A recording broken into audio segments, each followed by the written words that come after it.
ನಮಸ್ತೆ ಸ್ನೇಹಿತರೆ, ಇದು ವಿಜಯ ಸಂಗಮ ಅಕಾಡೆಮಿ. ಪ್ರತಿ ವಾರ ಪತ್ರಿಕೆಗಳ ವಿವರ ಸರಣಿಗೆ ಸ್ವಾಗತ ಸುಸ್ವಾಗತ. ಸ್ನೇಹಿತರೆ, ಮುಂಬರುವ PSI, ESI, KS, IAS ಪರೀಕ್ಷೆಗಳ ಪ್ರಬಂಧ ಬರಹಕ್ಕೆ ಸಂಬಂಧಿಸಿದಂತೆ ಪ್ರಮುಖ ಮುಖ್ಯ ಡಾಟಾಗಳು ಮತ್ತು ಫ್ಯಾಕ್ಟ್ಗಳನ್ನು ಪ್ರತಿ ವಾರ ಪತ್ರಿಕೆಗಳ ವಿವರ ಎಂಬ ಸರಣಿಯಲ್ಲಿ ಚರ್ಚೆ ಮಾಡಲಿದ್ದೇನೆ. ಅದಕ್ಕಾಗಿ ತಮ್ಮ ಪ್ರೋತ್ಸಾಹ ಮತ್ತು ಹಾರೈಕೆ ಅತಿ ಮುಖ್ಯ. ನಿಮ್ಮ ಒಂದು ಸಬ್ಸ್ಕ್ರೈಬ್ ಮತ್ತು ಒಂದು ಶೇರ್ ನನ್ನಲ್ಲಿ ಮತ್ತಷ್ಟು ವಿಷಯಗಳ ಜೊತೆ ನಿಮ್ಮೊಂದಿಗೆ ಬರಲು 100 ಆಣೆಯಷ್ಟು ಬಲ ತುಂಬುತ್ತದೆ. ಸ್ನೇಹಿತರೆ, ಇವತ್ತು ಡಿಸ್ಕಸ್ ಮಾಡತಕ್ಕಂತಹ ವಿಷಯ ಏನೆಂದರೆ ಕಲಬೆರಕೆ ಆಹಾರದ ಕುರಿತು. ಕಲಬೆರಕೆ ಆಹಾರ ಕುರಿತು ಯಾವ ರೀತಿಯಾಗಿ ಪ್ರಬಂಧಕ್ಕೆ ಪ್ರಶ್ನೆ ಬರಬಹುದು ಎಂಬುದನ್ನು ನಾನು ಕೊನೆಯಲ್ಲಿ ತಮಗೆ ತಿಳಿಸುತ್ತೇನೆ. ಈಗ ಕಲಬೆರಕೆ ಆಹಾರದಲ್ಲಿ ಏನೆಲ್ಲ ಬರುತ್ತದೆ ಎಂಬುದನ್ನು ಚರ್ಚಿಸೋಣ. ಸ್ನೇಹಿತರೆ, ಅಕ್ಕಿ, ಬೇಳೆ, ಎಳ್ಳು ರಾಸಾಯನಿಕ ವರ್ಷದಲ್ಲಿ 7811 ಪ್ರಕರಣ. ಕಲಬೆರಕೆ ಆಹಾರದ ಆತಂಕ. ನಿತ್ಯ ಬಳಸುವ ಅಕ್ಕಿ, ಬೇಳೆಯಿಂದ ಹಿಡಿದು ಬಾಯಿ ತಣಿಸುವ ತರಹೇವಾರಿ ತಿಂಡಿಗಳು ವಿಷಕಾರ ರಾಸಾಯನಿಕಗಳಿಂದ ಕಲಬೆರಕೆಗೊಂಡು ಅಡುಗೆ ಮನೆ ಸೇರುತ್ತಿದ್ದು ಗಂಭೀರ ಆರೋಗ್ಯ ಸಮಸ್ಯೆಗಳಿಗೆ ಕಾರಣವಾಗುತ್ತಿದೆ. ಆರೋಗ್ಯಕ್ಕೆ ಹಾನಿಕಾರವೆಂಬ ಕಾರಣದಿಂದ ರಾಜ್ಯದಲ್ಲಿ ಕಾಟನ್ ಕ್ಯಾಂಡಿ, ಗೋಬಿ ಮಂಚೂರಿ ಸೇರಿ ಇನ್ನಿತರ ಪದಾರ್ಥಗಳ ಮಾರಾಟ ನಿಷೇಧಗೊಂಡಿದ್ದರೂ ಗುಣಮಟ್ಟವಿಲ್ಲದ ಕಲಬೆರಕೆ ಆಹಾರ ಪದಾರ್ಥಗಳು ಮತ್ತು ಪಾನೀಯಗಳ ಮಾರಾಟ ಪ್ರಕರಣಗಳು ಹೆಚ್ಚುತ್ತಿರುವುದು ತೀವ್ರ ಆತಂಕಕ್ಕೆ ಕಾರಣವಾಗಿದೆ.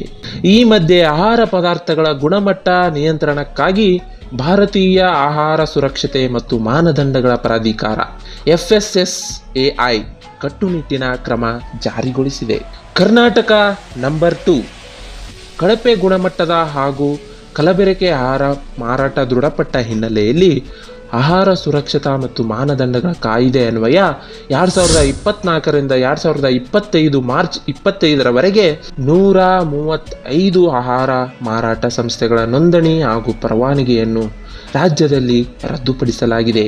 ಇದೇ ಅವಧಿಯಲ್ಲಿ ದೇಶದ ಬೇರೆ ರಾಜ್ಯಗಳಿಗೆ ಹೋಲಿಸಿದರೆ ಕಳಪೆ ಆಹಾರ ಮಾರಾಟದಲ್ಲಿ ಕರ್ನಾಟಕವೇ 2ನೇ ಸ್ಥಾನದಲ್ಲಿದೆ.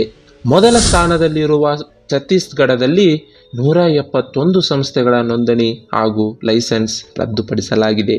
134 ಮಾರಾಟ ಸಂಸ್ಥೆಗಳ ಲೈಸೆನ್ಸ್ ರದ್ದಾಗಿರುವ ತಮಿಳುನಾಡು 3ನೇ ಸ್ಥಾನದಲ್ಲಿ ಇದೆ. ಕರ್ನಾಟಕದಲ್ಲಿ 2021-22ರಲ್ಲಿ 86 ಸಂಸ್ಥೆ, 2022-23ರಲ್ಲಿ 143 ಹಾಗೂ 2023-24ರಲ್ಲಿ 149 ಆಹಾರ ಪದಾರ್ಥ ಮಾರಾಟಗಳ ಸಂಸ್ಥೆಗಳ ನೋಂದಣಿ ಮತ್ತು ಪರವಾನಗಿ ರದ್ದುಪಡಿಸಲಾಗಿದೆ. ಸುಳ್ಳು ಲೇಬಲ್ ಬಳಕೆ. ಆಹಾರ ಸುರಕ್ಷತೆ ಮತ್ತು ಮಾನದಂಡಗಳ ಕಾಯ್ದೆ 2006ರ ಅನ್ವಯ ಆಹಾರ ಮತ್ತು ಪಾನೀಯಗಳ ಸಂಗ್ರಹಣೆ, ವಿಂಗಡಣೆ ಮತ್ತು ನೈರ್ಮಲ್ಯದ ಬಗ್ಗೆ ಪರಿಶೀಲನೆ ನಡೆಸಿರುವ ಆಹಾರ ಸುರಕ್ಷತಾ ಅಧಿಕಾರಿಗಳು 2023-24ರ ಅವಧಿಯಲ್ಲಿ ದೇಶಾದ್ಯಂತ 17,513 ಆಹಾರ ವಸ್ತುಗಳ ಮಾದರಿ ಸಂಗ್ರಹಿಸಿ ಪ್ರಯೋಗಾಲಯಕ್ಕೆ ಕಳುಹಿಸಿದ್ದರು. ಇದರಲ್ಲಿ 33,808 ಮಾದರಿ ಬಳಕೆಗೆ ಯೋಗ್ಯವಲ್ಲ ಎಂಬುದು ದೃಢಪಟ್ಟಿದೆ.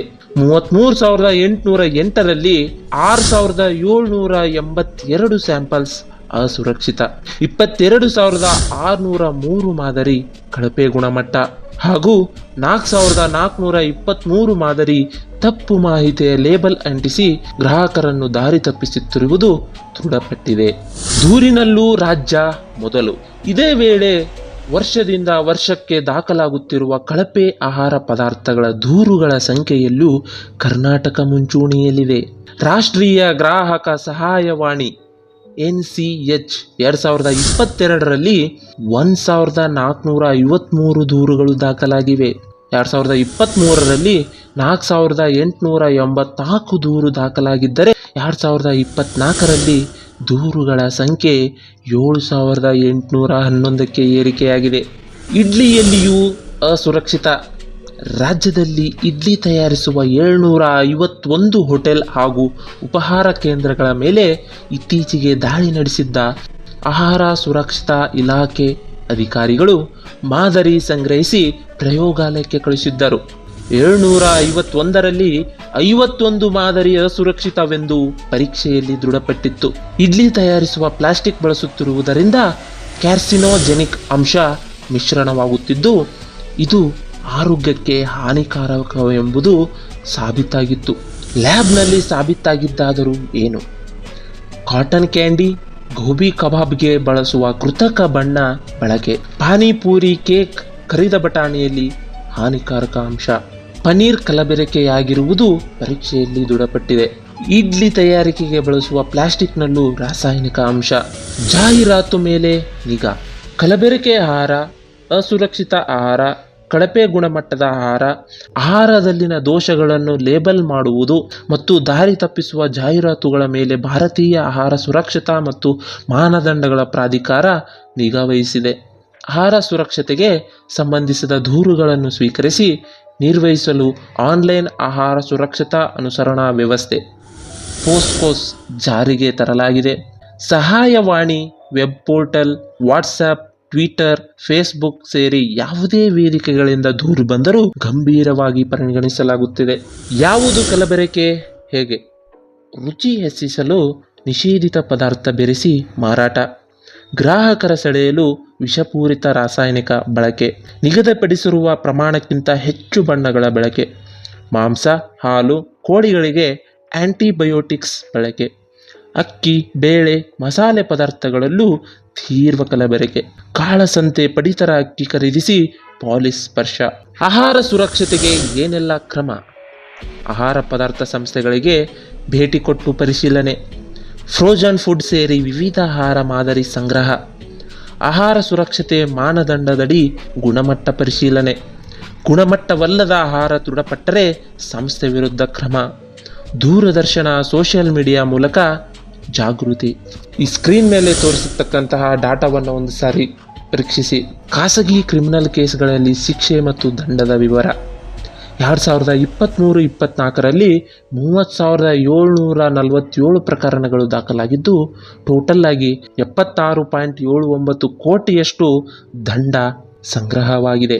ಅದೇ ರೀತಿ 2022-23, 21-22, 20-21, 19-20ರಲ್ಲಿ ತಲಾ 29,652, 19,437, 15,323, 17,702 ಪ್ರಕರಣಗಳು ದಾಖಲಾಗಿದ್ದು 35 ಕೋಟಿ, 54 ಕೋಟಿ, 50 ಕೋಟಿ, 59 ಕೋಟಿಯಷ್ಟು ದಂಡ ಸಂಗ್ರಹವಾಗಿದೆ.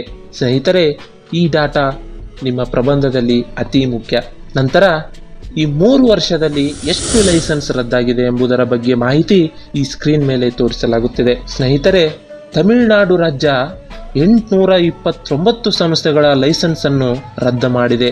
ಯುಪಿ, ಉತ್ತರ ಪ್ರದೇಶ್ 652 ಸಂಸ್ಥೆಗಳ ಲೈಸೆನ್ಸ್ ಅನ್ನು ಈ 3 ವರ್ಷದಲ್ಲಿ ರದ್ದು ಮಾಡಲಾಗಿದೆ.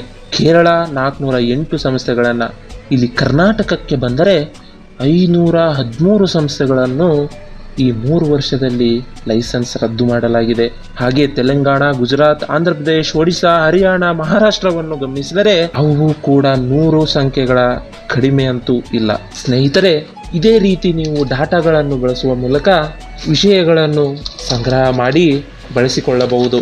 ಸ್ನೇಹಿತರೆ, ನಾನು ಹೇಳಿದ್ದೆ ಕೊನೆಯಲ್ಲಿ ಯಾವ ರೀತಿ ಪ್ರಶ್ನೆಗಳು ಪ್ರಬಂಧಕ್ಕೆ ಬರಬಹುದು ಎಂಬುದನ್ನು. ಮೊದಲನೇ ಪ್ರಶ್ನೆ, ಇತ್ತೀಚಿನ ಪ್ರಕಾರ ಆಹಾರ ಕಲುಷಿತವಾಗುತ್ತಿರುವ ಕುರಿತು ಚರ್ಚಿಸಿರಿ.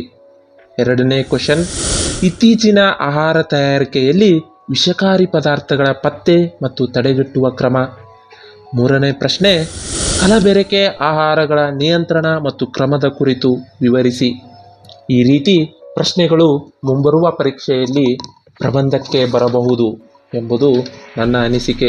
ಸ್ನೇಹಿತರೆ, ಇದೇ ರೀತಿ ತಮ್ಮ ಪ್ರೋತ್ಸಾಹ ನನ್ನ ಮೇಲಿದ್ದರೆ ನಾನು ಮತ್ತೊಂದಿಷ್ಟು ವಿಷಯಗಳೊಂದಿಗೆ ತಮ್ಮೊಂದಿಗೆ ಬರುತ್ತೇನೆ ಎಂದು ಹೇಳುತ್ತಾ, ಯಾರೆಲ್ಲ ನಮ್ಮ ಚಾನಲನ್ನು ಸಬ್ಸ್ಕ್ರೈಬ್ ಮಾಡಿಲ್ಲ ದಯವಿಟ್ಟು ಸಬ್ಸ್ಕ್ರೈಬ್ ಮಾಡಿ, ಲೈಕ್ ಮಾಡಿ, ಈ ವಿಡಿಯೋ ಇಷ್ಟವಾದಲ್ಲಿ ಇತರರಿಗೂ ನಿಮ್ಮ ಸ್ನೇಹಿತರಿಗೂ ಶೇರ್ ಮಾಡಿ ಎಂದು ಕೇಳುತ್ತಾ ಧನ್ಯವಾದಗಳು.